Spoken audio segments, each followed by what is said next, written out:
Hi there! Welcome to today's Explainer. I am so happy you're here. Today, we're going to learn exactly how stories are built. You know, every single story is actually put together just like a giant, fun mountain. Let's jump right in and see how it works. So let me ask you, do you know the story of Cinderella? Nod your head if you do. It's a super famous fairy tale. Well, today, Cinderella is going to be our special guide. She's going to help us climb all the way up our story mountain. Here is our story map. Every mountain has a path, right? And our path has 5 easy steps. First, the beginning. Second, the problem. Third, the biggest moment. Fourth, the solution. And fifth, the ending. We'll use these steps to climb all the way up to the top and then walk safely right back down. Step 1. The story beginning. Okay, we're at the very bottom of the mountain.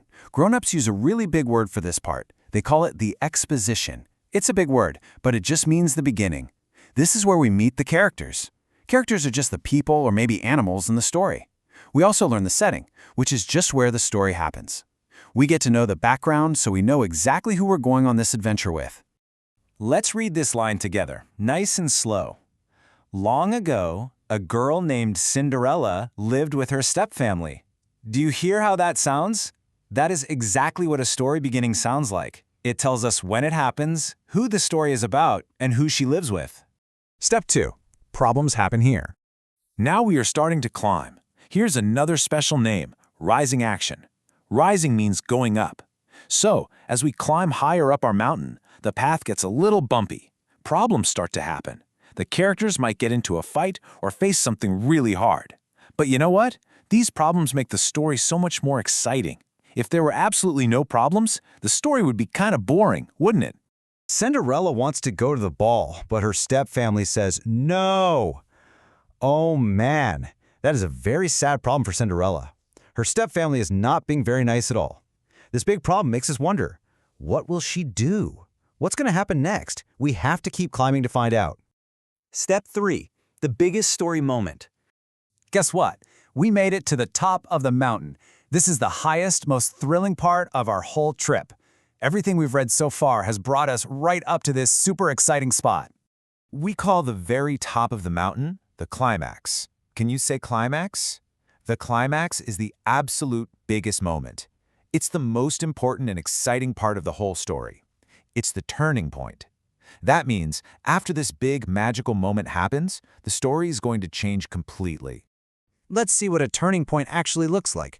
Remember that sad problem? Cinderella couldn't go to the ball? But now, look at how things change. This is our exciting climax. The prince finds Cinderella with the glass slipper. It's a completely magical change. The sad problem is turning into something truly wonderful. Step 4. Fixing the big problem. Okay, now we are walking safely down the other side of the mountain. This part going down is called the falling action. You can just think of it as the solution. These are the things that happen right after the big climax. Our hearts were beating so fast at the top, but now things are calming down. The really big problems are finally starting to get fixed. Cinderella and the prince talk together. You see, just talking together is a simple, calm thing to do, but it actually helps fix the big problem. The prince found the owner of the lost glass slipper, and now they're just figuring things out together. Step 5. The happy story ending. We finally reached the safe, flat ground at the end of our journey. Grown-ups sometimes use big words for this part, like resolution or conclusion. But honestly, those words simply mean the ending. This is when the story finishes. All the bad problems from our big climb are completely gone and solved. Let's read the very best part of the story together. Cinderella lives happily ever after. Doesn't that make you feel all warm and happy inside? That is exactly how a wonderful story ending is supposed to feel. Let's look back at our whole trip. At minute 1, we had the beginning, we met Cinderella, and then at minute 3, we hit the problem. She couldn't go to the ball. By minute 5, we were at the very top, the biggest moment with the glass slipper.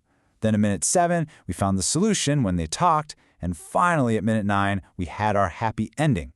Do you see how a story grows, minute by minute, step by step? The important story lesson. Before we say goodbye, you should know that every story leaves us with a special gift. We call this gift a theme, or a moral. The moral is simply the lesson we learn from the story. It's like a secret, important lesson that the writer wants to share with you and me, just to help make us better people. So, here is what Cinderella teaches us. First, Kindness and hope lead to happiness. Next, kindness is very, very important. And last, Cinderella stays kind even when people treat her badly. Even when her stepfamily was super mean, Cinderella kept her good heart. And that is the true moral of the story. So, my young friends, I have one final question for you. How can you be kind today? Can you share a toy? Can you help a friend? Think about Cinderella's secret lesson. I want you to go out and use that kindness in your own life, right now. Thank you so much for climbing the Story Mountain with me today in this explainer. Keep reading and keep climbing.